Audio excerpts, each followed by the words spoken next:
le commentaire de l'évangile qu'on a entendu tout à l'heure, le double commandement de l'amour.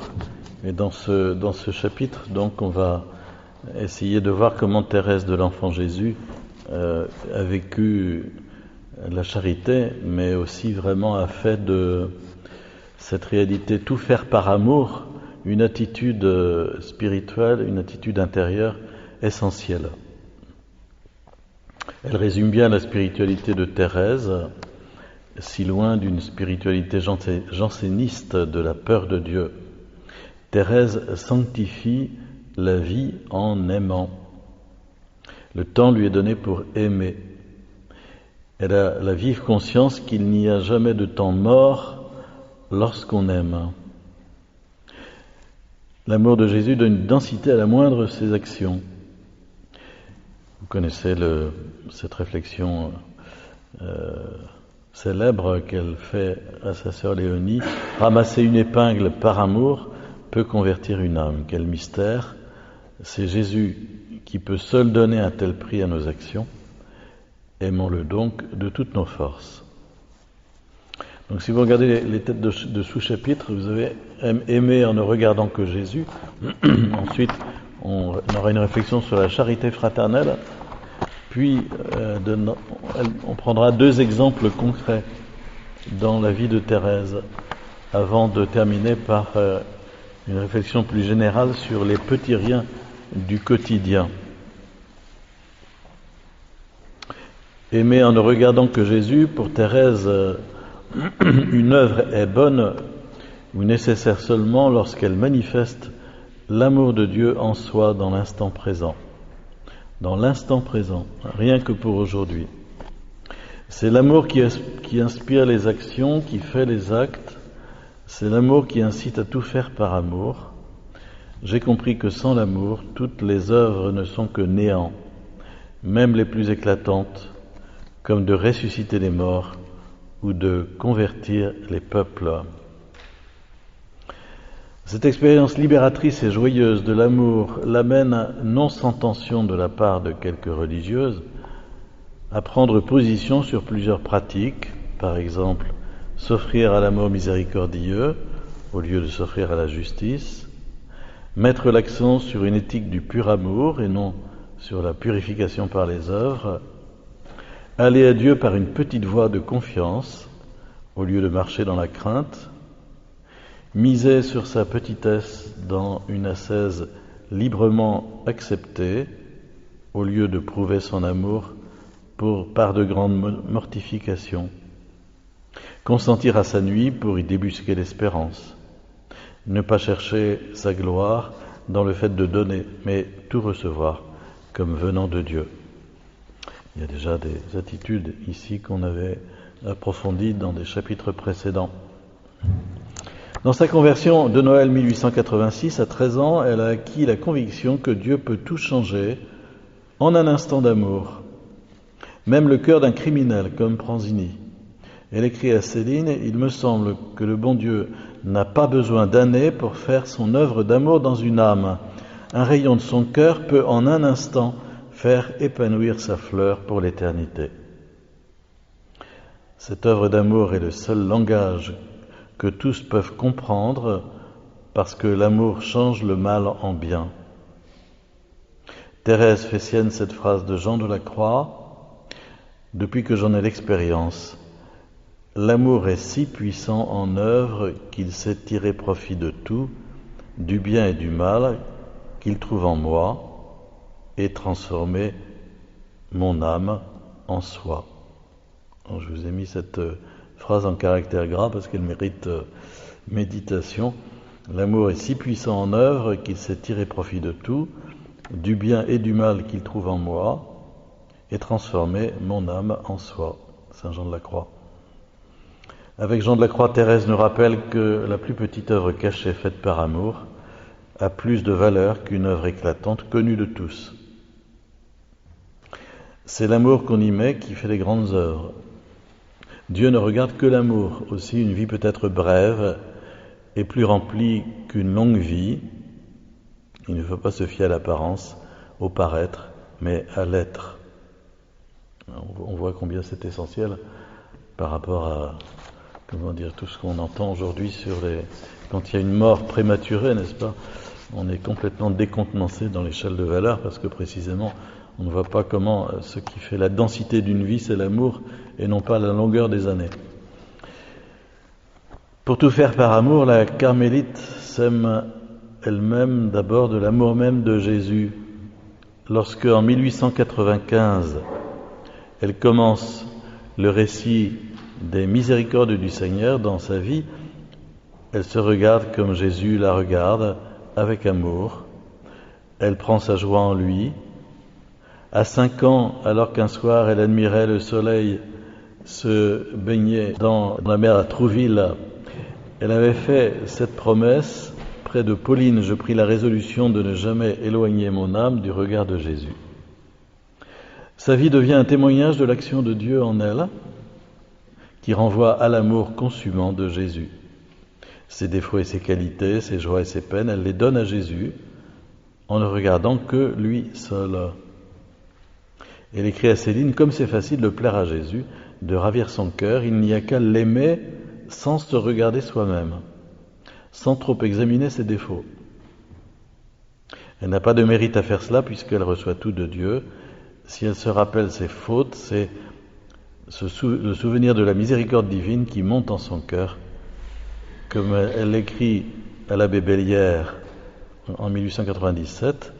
Ah, mon cher petit frère, je n'ai pas encore reçu de lettre rédigée comme ça, mais ah, mon cher petit frère, depuis qu'il m'a été donné de comprendre aussi l'amour du cœur de Jésus, je vous avoue qu'il a chassé de mon cœur toute crainte. Le souvenir de mes fautes m'humilie, me porte à ne jamais m'appuyer sur ma force, qui n'est que faiblesse, mais plus encore, ce souvenir me parle de miséricorde et d'amour. Les œuvres que nous faisons prouvent seulement l'authenticité de notre démarche et notre volonté d'aimer Dieu par-dessus tout. Elles ne sont grandes que lorsqu'elles révèlent notre impuissance et notre échec. Telle est la loi du royaume, du grain de blé jeté en terre pour qu'il porte du fruit, de l'enfant prodigue qui choisit la miséricorde, s'ouvrant ainsi au baiser du Père. Thérèse a tellement bien intégré cette joie féconde du dépouillement qu'elle a été proclamée patronne des missions en 1927 sans avoir rien fait sinon d'aimer.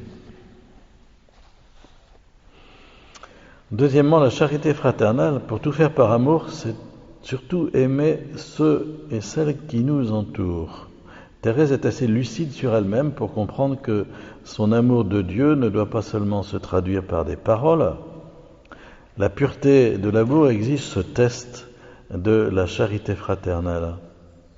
L'amour de Dieu passe d'abord par l'amour des autres. Ici encore, l'Évangile lui donne la lumière nécessaire pour passer à l'action.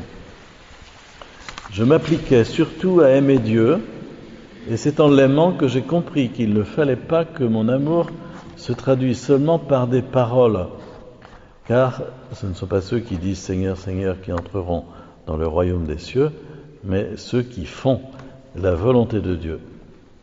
Cette volonté, Jésus l'a fait connaître plusieurs fois. Je devrais dire presque à chaque page de son évangile, mais à la dernière scène, lorsqu'il sait que le cœur de ses disciples brûle d'un plus ardent amour pour lui, qu'il vient de se donner à eux dans l'ineffable mystère de son Eucharistie, ce doux Sauveur veut donner un commandement nouveau. Il leur dit avec une inexprimable tendresse: « Je vous fais un commandement nouveau, c'est de vous entraimer, et que comme je vous ai aimé, vous vous aimiez les uns les autres. » Que fait Thérèse devant cette exigence, cette invitation du Maître? Elle se décourage? Ce n'est pas dans sa nature. Elle se demande comment Jésus a aimé ses disciples et pourquoi il les a aimés. Car ce n'est plus d'aimer le prochain comme soi-même qu'il parle, mais de l'aimer comme lui, Jésus, l'a aimé, comme il l'aimera jusqu'à la consommation des siècles. Ici, Thérèse intègre 4 grandes attitudes de sa spiritualité. Le désir, elle veut répondre à l'appel de Jésus. L'espérance, elle sait que Jésus ne commande rien d'impossible. L'humilité, elle reconnaît son incapacité à être à la hauteur d'une telle mission. Et la confiance, elle se tourne vers Jésus pour qu'il l'aime en elle. Ah Seigneur, je sais que vous ne me commandez rien d'impossible, vous connaissez mieux que moi ma faiblesse, mon imperfection, vous savez bien que jamais je ne pourrai aimer mes sœurs comme vous les aimez, si vous-même, ô mon Jésus, ne les aimez encore en moi. C'est parce que vous vouliez m'accorder cette grâce que vous avez fait un commandement nouveau. Oh, que je l'aime, puisqu'il me donne l'assurance que votre volonté est d'aimer en moi tous ceux que vous me commandez d'aimer. Thérèse tire à son avantage le radicalisme du commandement nouveau parce qu'elle y voit la volonté de Jésus d'aimer en elle, puisqu'il connaît sa faiblesse et son imperfection. Ainsi peut-elle tout faire par amour, et notamment aimer ses sœurs. Même si la pratique de la charité lui semble plus facile qu'au début de son noviciat, elle demeure lucide. Je ne veux pas dire par là qu'il ne m'arrive jamais de faire des fautes. Oh, je suis bien imparfaite pour cela. Elle voit bien le chemin parcouru dans la vertu, mais elle n'en tire nul orgueil, se glorifiant même comme saint Paul de sa faiblesse. Quand je me reporte au temps de mon noviciat, comme je vois combien j'étais imparfaite, je me faisais des peines pour si peu de choses que j'en ris maintenant. Ah, que le Seigneur est bon d'avoir fait grandir mon âme, de lui avoir donné des ailes. Plus tard, sans doute, le temps où je suis me paraîtra encore rempli d'imperfections. Mais maintenant, je ne m'étonne plus de rien. Je ne me fais pas de peine en voyant que je suis la faiblesse même. Au contraire, c'est en elle que je me glorifie. Et je m'attends chaque jour à découvrir en moi de nouvelles imperfections. Ça, ce serait encadré. Ça, pour les gens qui sont un peu scrupuleux, ça pourrait les libérer. Thérèse remarque que la charité fraternelle indique le degré d'union à Dieu. Elle s'empresse donc de ne pas se tromper sur les intentions de ses sœurs. Elle ne veut voir que le bon côté, leur vertu. Son regard est celui de Jésus qui ne considère que la lumière et la beauté qui habitent au fond de notre âme, nous invitant à offrir notre pauvreté à sa miséricorde. N'avait-elle pas écrit à Céline « Jésus t'aime d'un amour si grand que si tu le voyais, tu serais dans une extase de bonheur qui te donnerait la mort, mais tu ne le vois pas et tu souffres. » Thérèse donne un exemple éloquent de charité fraternelle où son regard n'est tourné que vers Dieu. On y discerne tout le réalisme de sa foi en l'amour de Jésus qui l'arrache à elle-même. Il se trouve dans la communauté une sœur qui a le talent de me déplaire en toutes choses. Ses manières, ses paroles, son caractère me semblaient très désagréables. Cependant, c'est une sainte religieuse qui doit être très agréable au bon Dieu. Aussi, ne voulant pas céder à l'antipathie naturelle que j'éprouvais, je me suis dit que la charité ne devait pas consister dans les sentiments, mais dans les œuvres. Alors, je me suis appliqué à faire pour cette sœur ce que j'aurais fait pour la personne que j'aime le plus. À chaque fois que je la rencontrais, je priais le bon Dieu pour elle, lui offrant toutes ses vertus et ses mérites. Je sentais bien que cela faisait plaisir à Jésus, car il n'est pas d'artiste qui n'aime pas recevoir des louanges de ses œuvres, et Jésus, l'artiste des âmes, est heureux lorsqu'on ne s'arrête pas à l'extérieur, mais que pénétrant jusqu'au sanctuaire intime qu'il s'est choisi pour demeure, on en admire la beauté. Je ne me contentais pas de prier beaucoup pour la sœur qui me donnait tant de combats, je tâchais de lui rendre tous les services possibles, et quand j'avais la tentation de lui répondre d'une façon désagréable, je me contentais de lui faire mon plus aimable sourire, et je tâchais de détourner la conversation. Bon, une petite recette. On n'est pas au Carmel, mais on est tous aux prises avec ce genre de problème. Thérèse ne voit que Jésus seul et aime en elle, ainsi plus elle est unie, plus elle aime ses sœurs. Oui, je le sens, lorsque je suis charitable, c'est Jésus seul qui agit en moi. Plus je suis uni à lui, plus aussi j'aime toutes mes sœurs. Elle les aime pour Jésus qui m'en dit son amour, comme elle l'exprime dans son poème Jésus seul. Alors, regardons ces deux exemples concrets qu'on peut trouver encore sous sa plume. Le premier, un souvenir. Je me souviens d'un acte de charité que le bon Dieu m'inspira de faire étant encore novice. C'était peu de choses. Cependant, notre Père qui voit dans le secret, qui regarde plus à l'intention qu'à la grandeur de l'action, m'en a déjà récompensé sans attendre l'autre vie. C'était du temps de Sœur Saint-Pierre, où elle allait encore au chœur et au réfectoire. À l'oraison du soir, elle était placée devant moi. 10 minutes avant 6 heures, il fallait qu'une sœur se dérange pour la conduire au réfectoire, car les infirmières avaient alors trop de malades pour venir la chercher. C'était déjà la crise de l'hôpital. Cela me coûtait beaucoup de me proposer pour rendre ce petit service, car je savais que ce n'était pas facile de contenter cette pauvre sœur Saint-Pierre qui souffrait tant qu'elle n'aimait pas changer de conductrice. Cependant, je ne voulais pas manquer une si belle occasion d'exercer la charité, me souvenant que Jésus avait dit « Ce que vous ferez au plus petit des miens, c'est à moi que vous l'aurez fait ». Je m'offris donc bien humblement pour la conduire. Ce ne fut pas sans mal que je parvins à faire accepter mes services. Enfin, je me mis à l'œuvre et j'avais tant de bonne volonté que je réussis parfaitement. Chaque soir, quand je voyais ma sœur Saint-Pierre secouer son sablier, je savais que cela voulait dire « partons ». C'est incroyable que cela me coûtait de me déranger, surtout dans le commencement.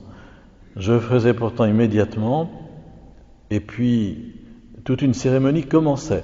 Il fallait remuer et porter le banc d'une certaine manière. Surtout ne pas se presser. Ensuite, la promenade avait lieu.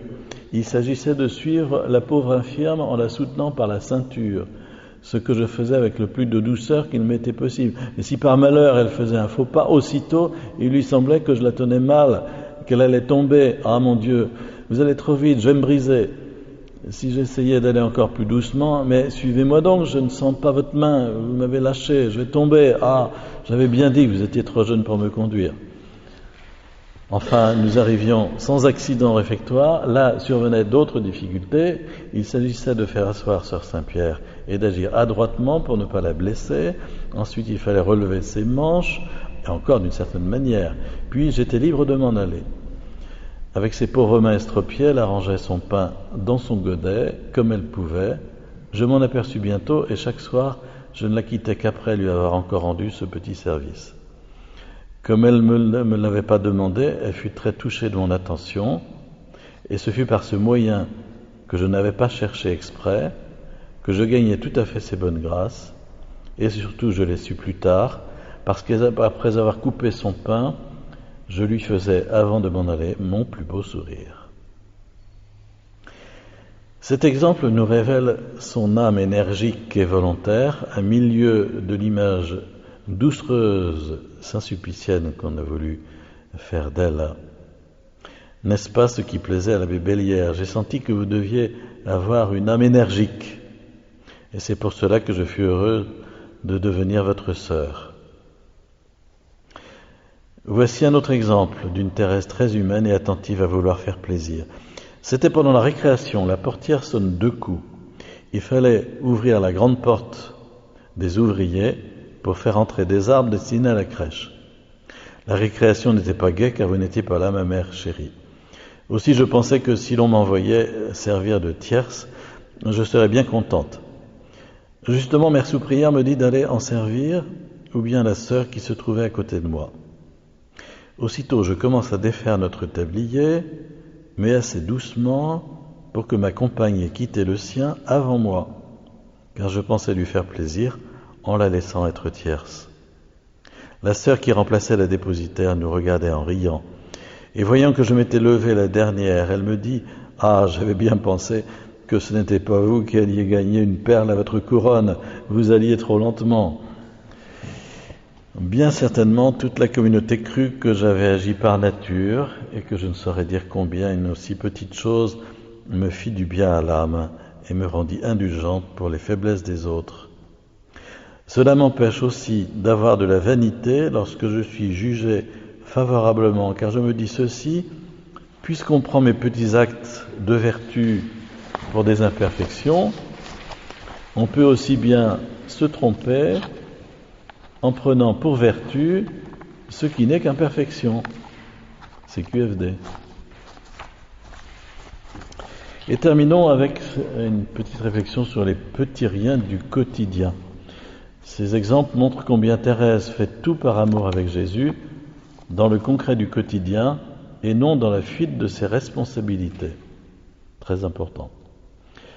Mère Teresa, qui l'avait prise pour patronne, disait de Thérèse qu'elle avait fait des choses ordinaires avec un amour extraordinaire. Son besoin de la vérité, de voir des choses comme elles sont, ne lui a jamais fait désirer le sensationnel. À l'infirmerie, elle confie « Je ne puis me nourrir que de la vérité. C'est pour cela que je n'ai jamais désiré de vision. » Ce souci de vérité, qui la renvoie sans cesse à la Bible, l'amène à découvrir que sa vocation, c'est l'amour. Cette vocation à l'amour n'est pas quelque chose d'éthéré, elle la vit au jour le jour, puisque l'amour se prouve par les œuvres, en jetant des fleurs. Jeter des fleurs, c'est offrir en prémisse les plus légers soupirs, les plus grandes douleurs, mes peines et mes joies, mes petits sacrifices, voilà mes fleurs. Il s'agit de tout faire par amour, c'est-à-dire de ne laisser échapper aucun petit sacrifice, aucun regard, aucune parole, de profiter de toutes les plus petites choses et de les faire par amour. Elle s'efforce de ne laisser passer aucune de ces petites choses du quotidien qui n'ont aucun éclat extérieur, mais qui prouvent son amour de Jésus et sauvent les pécheurs. Ces petits riens font plaisir à Jésus et font sourire l'Église. Comme elle l'écrit au manuscrit B, les exemples de ces riens abondent, plier les manteaux oubliés par les sœurs, ne pas critiquer, ne pas se plaindre, retenir une réplique, même si on l'accuse injustement, ne pas s'adosser lorsqu'elle est assise, ne pas marcher courbé, sourire aux sœurs les plus désagréables, utiliser les objets les moins convoités, manger tout ce qu'on lui donne, ne pas laisser libre cours à la colère qui monte en elle, toujours rendre de petits services avec un cœur joyeux. La pratique quotidienne de ces riens demande un héroïsme connu de Dieu seul et témoigne d'un immense besoin de le réjouir. Son amour désintéressé débusque l'orgueil et l'égoïsme qui freinent sa recherche de la vérité, son désir de rencontre ravissante avec le bien-aimé. Elle ne s'attribue pas ses vertus, elle sait trop bien qu'elles viennent de Dieu. N'est-ce pas le nada, le rien de Jean de la Croix, la véritable pauvreté qui met en échec l'instinct de pouvoir et de possession? Thérèse se souvient que le plus petit mouvement de pur amour est, selon l'expression de Jean de la Croix, dans son cantique spirituel, plus utile que toutes les œuvres réunies ensemble. Mais c'est Jésus qui donne la valeur aux petits riens, en les touchant. Et ces actes appartiennent à l'Église tout entière, à cette communion des saints que l'on reçoit des autres, où l'on reçoit des autres le mystère même de l'amour. Vous voyez, on rejoint ici la question de des indulgences. Quand il y a une année jubilaire et que l'Église proclame des indulgences, elle dit que au cœur de l'Église, il y a comme une sorte de trésor d'amour qui a été constitué par tous les actes d'amour invisibles vécus par les saints tout au long de l'histoire de l'Église. Et qu'on peut puiser dans ce trésor pour l'accorder largement à tous ceux qui en ont besoin. Ah Jésus, à quoi te serviront mes fleurs et mes chants? Je le sais bien, cette pluie embaumée, ces pétales fragiles et sans aucune valeur, ces chants d'amour, du plus petit des cœurs, te charmeront. Oui, ces riens te feront plaisir. Ils feront sourire l'Église triomphante. Elle recueillera mes fleurs effeuillées par amour, et les faisant passer par tes divines mains, ô Jésus, l'Église du ciel, voulant jouer avec son petit enfant, jettera elle aussi ses fleurs, ayant acquis par ton attouchement divin une valeur infinie. Elle les jettera sur l'Église souffrante, afin d'en éteindre les flammes. elle les jettera sur l'Église combattante afin de lui faire remporter la victoire. Cette triple répartition de l'Église triomphante, souffrante et combattante. Dans un vers lapidaire de son poème « Pourquoi je t'aime, ô Marie », Thérèse donne une belle définition de l'amour. Aimer, c'est tout donner et se donner soi-même. Ce don total se manifeste au quotidien en donnant sans calcul et sans désir de voir les fruits. L'amour seul compte, sans désir de voir les fruits. Et Jésus fait le reste si on lui laisse toute la place. Donne-moi pour t'aimer ton divin cœur lui-même. Thérèse entretient le feu de l'amour en ne laissant passer aucune occasion pour l'alimenter. Elle va droit à l'essentiel, sans infantilisme, un sourire, un service, un silence, un regard, une intention droite, une prière. La transcendance du désir lui permet de tout traverser et d'atteindre Jésus. On le comprend bien, sa petite voix n'est pas une voix de passivité, mais d'abandon à l'action de Dieu en elle, à ce Jésus qui fait tout. Cette attitude intense d'abandon unifie son être et monopolise toutes ses énergies afin qu'elle puisse s'unir encore plus intimement à Jésus sur la croix. La prière lui donne de vivre les vivres nécessaires pour vivre d'amour jusqu'au bout de sa courte vie. Puis cette petite prière, que les choses de la terre ne puissent jamais troubler mon âme, que rien ne trouble ma paix. Jésus, je ne te demande que la paix et aussi l'amour infini sans limite, autre que toi, l'amour qui ne soit plus moi, mais toi, mon Jésus.